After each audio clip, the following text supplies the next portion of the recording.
한국경제의 꿈과 현실 사이를 짚어보는 제2배의 한국경제 꿈과 현실 사이의 제2배 전 의원 나오셨어요. 어서 오세요, 의원님. 안녕하세요, 제2배입니다. 의원님은 코너직이니까 별명을 좀 지어야겠어요. 제 별명이요? 네. 우리 방송 내에서 하는 별명. 네. 꿈지기가 좋아요? 현실지기가 좋아요? 어디에 무게를 두실래요? 꿈에 두실래요? 현실에 두실래요? 꿈에 둬야겠죠? 꿈에요? 국회의원까지 하신 분이? 아니 뭐 저의 꿈도 있고 우리 국민들의 꿈도 있고 그걸 이루기 위해서 우리 같이 노력을 해야 되니까. 국회의원 분들이 우리 꿈 이루려고 노력 안 하시는 것 같아서. 아, 왜 그러세요? 국회의원은 아니에요? 국민의 대표고 국민들의 꿈을 이루기 위해서 네. 뛰고 있습니다. 의원님만 그랬던 거 아니고? 좋은 분들도 많이 있어요. 알겠습니다. 더 얘기 안 하겠습니다. 맞아요. 그러니까 대한민국이 돌아가죠. 저 그런 생각 많이 합니다. 사실 뉴스에 보면 국회의원 분들 중에 뭐 싸우는 모습도 사실 그런 것만 보도하는 것도 있고. 그런 면이 있죠. 예. 열심히 일하시는 분들 많고요. 특히나 네. 뭐 지역구 의원님들 또 지역에 가서 또 열심히 그 지역에 계신 유권자분들 얘기 많이 듣고 또 그거 가지고서 와서 국회에서 또 그 문제 해결하려고 노력하시거든요. 알겠습니다. 그럼 우리 의원님은 생생경제가 인증한 꿈지기로 꿈지기. 하겠습니다. 네. 전 의원 이게 별로 안 좋은 것 같아요. 네. 꿈지기. 꿈지기 제2배로. 네. 알겠습니다.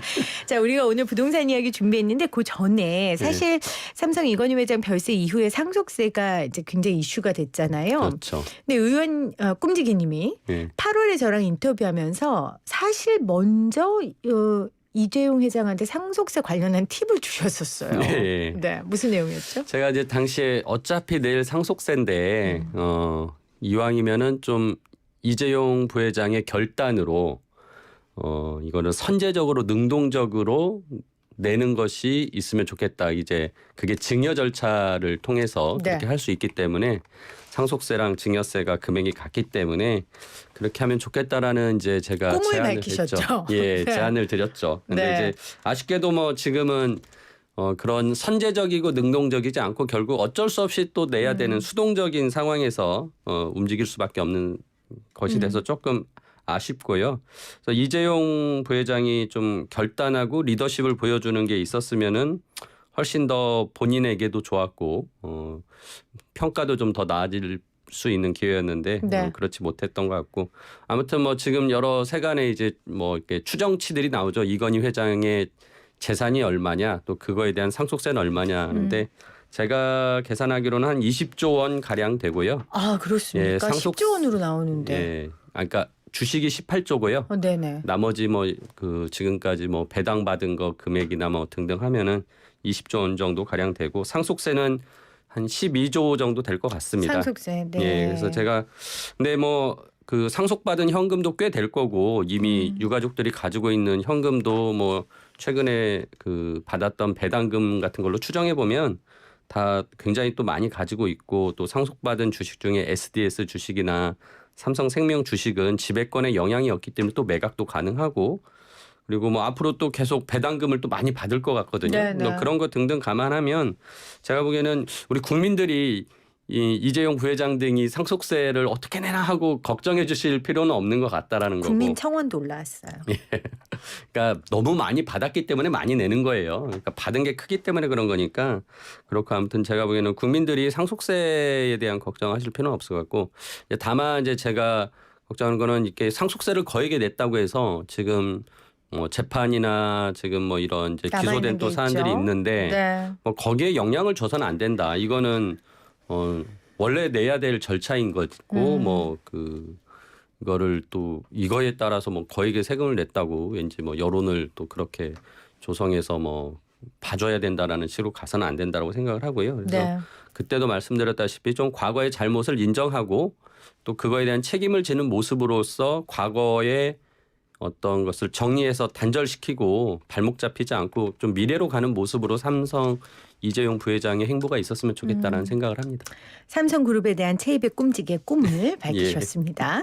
자, 오늘은 좀 부동산 이야기를 해볼게요. 사실은 부동산만큼 서민에게 꿈과 현실 사이 괴리가 큰 게 없어요. 맞아요. 뭐 내 집 갖고 싶다, 나도 부동산으로 돈 벌고 싶다 이런 꿈 사실 누구나 꾸잖아요. 그러니까 뭐 우리 저기 초등학생들한테 물어봤더니 건물주가 꿈이라고 했다고 했는데 네. 뭐 그런 건물주 꿈은 고사하고 진짜 내 집 마련의 꿈을 맞아요. 이루기 위해서 많은 분들이 노력을 하고 계시는데 점점 그게 멀어지고 있죠.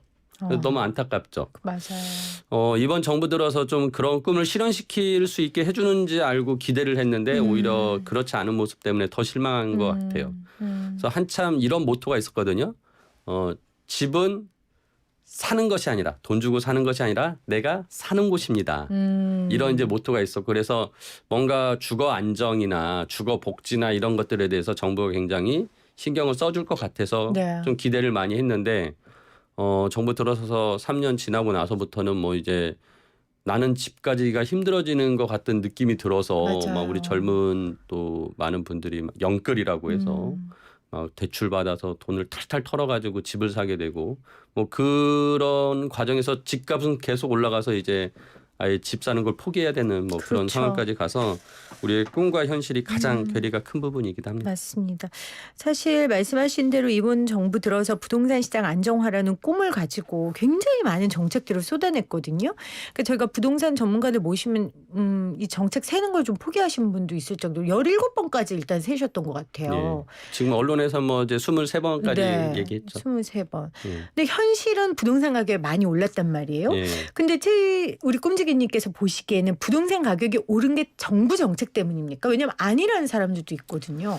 그러니까 결국 세간의 그 여러 가지 평가 중에 결국 결과로 평가를 할 수밖에 없는데 그렇겠죠. 뭐 부동산 가격이 너무 폭등을 했기 때문에 이거는 정부가 어떤 정책을 낼 때마다 더 오르는 결과물을 낳았기 때문에 정책의 실패고 그렇기 때문에 결국 정부가 일정 정도 책임이 있는 거죠. 그래서 이제 그 대통령이 올해 초에 국민과의 대화에서 부동산 문제를 얘기하니까 이렇게 답변하셨어요. 제가 정확한 워딩을 지금 적어왔는데 보유세를 강화하고 거래세를 낮추는 것이 맞다. 네. 하지만 취득세는 지방정부의 재원이어서 당장 낮추기 어렵고 양도소득세는 불로소득에 대한 과세이어서 낮추는 건 국민 정서에 맞지 않다. 그럼 어떻게 해? 그래서 이제 이게 정답과 오답을 동시에 말씀하신 거예요. 그래서 이제 정답은 보유세를 강화하고 거래세를 인하한다라고 하셨는데 네. 막상 뒷부분에서 오답을 말씀하시고 정책이 이 오답 정책이 나온 거예요. 제가 근데 보기에는. 그 이유는 꿈과 현실 사이가 정말 괴리가 너무 크기 때문 아니에요? 그래서 이제 정부의 꿈은 네. 목표가 정책 목표가 그러니까 부동산 가격, 아파트 가격을 떨어뜨리겠다가 목표가 아니라 불로소득을 환수하겠다가 목표예요. 그러니까 이게 완전 다른 목표인데 심지어 이제 지난 여름에 민주당 김태년 원내대표가 국회에서 원내 교섭단체 연설을 하면서 이런 또 워딩을 했어요.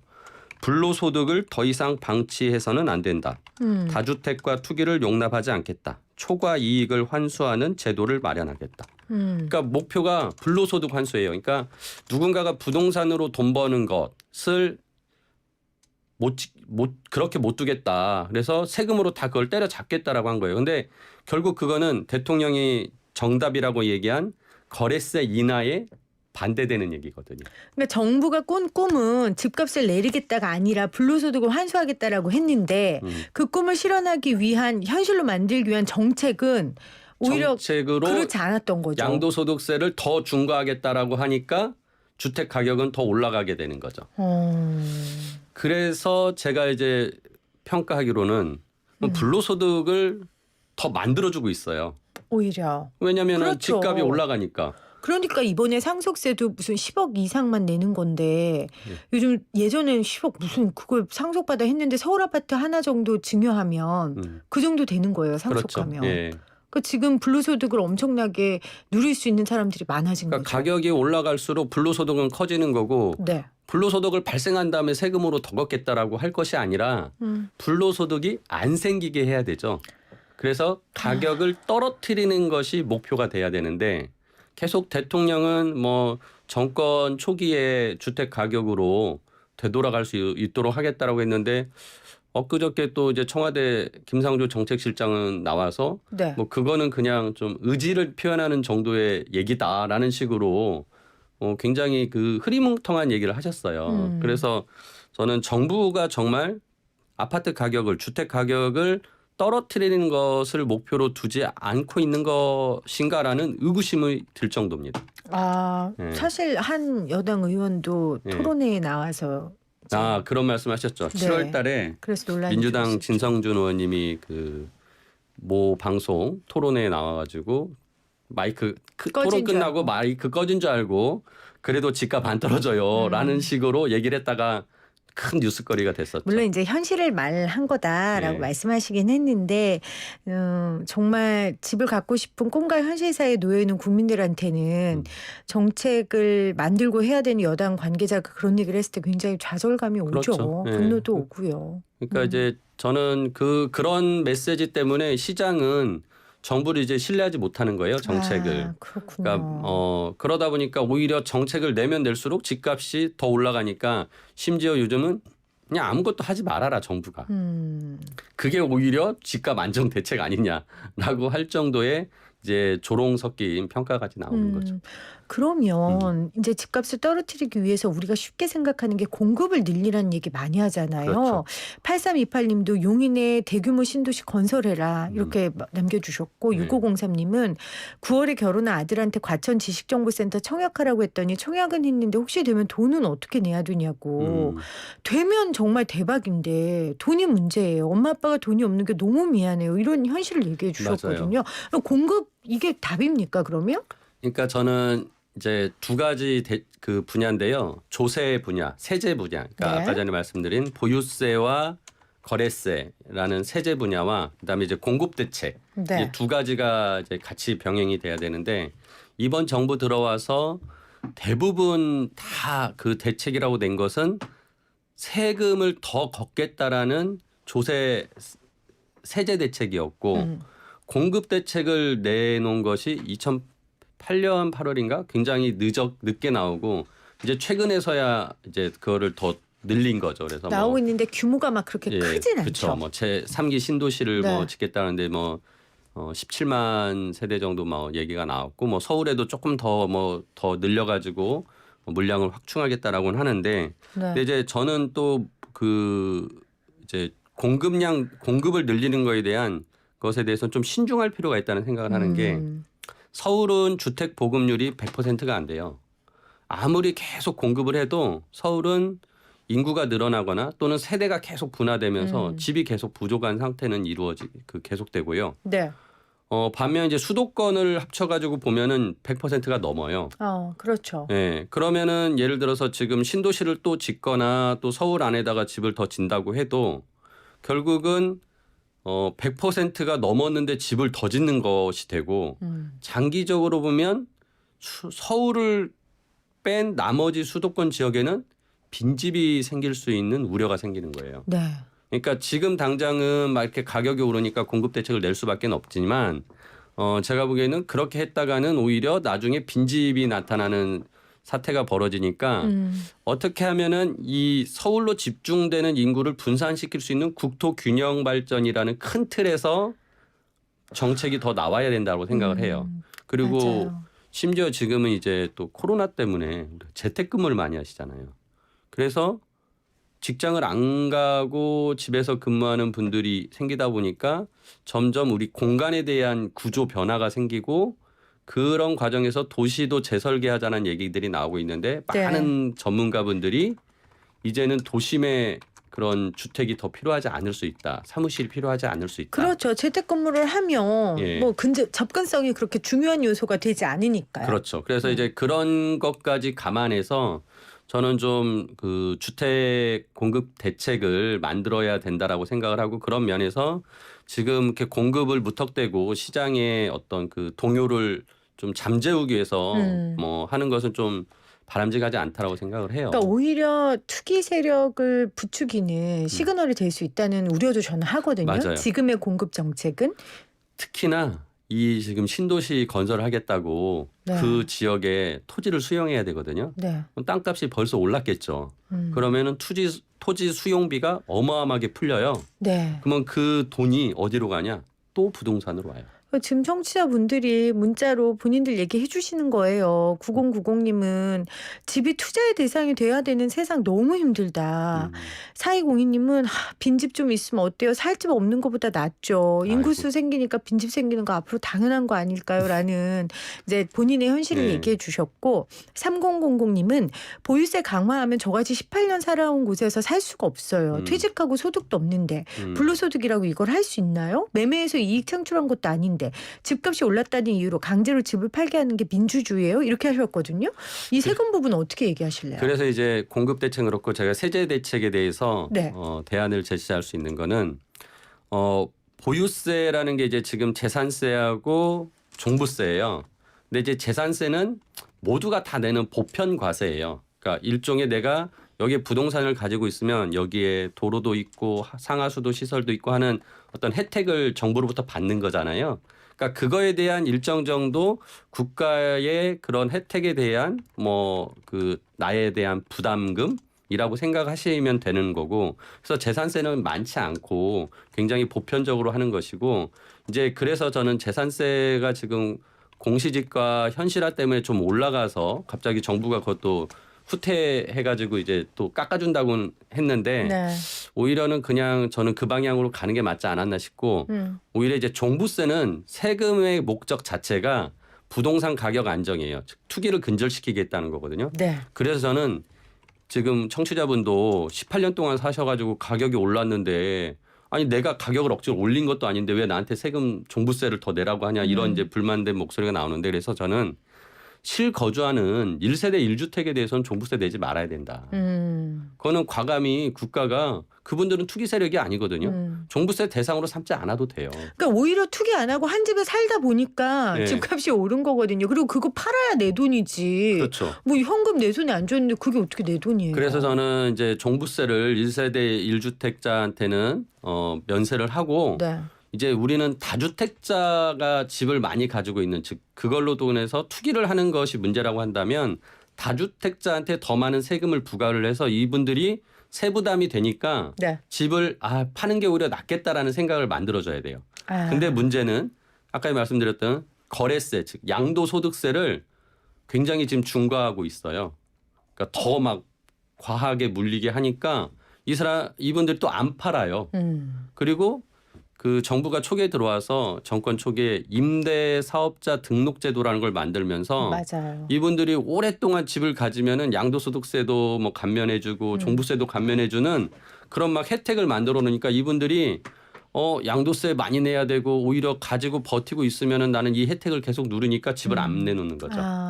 그래서 지금 지어서 공급할 게 아니라 많이 가지고 있는 분이 집을 내놔서 공급을 해야 돼요, 당장.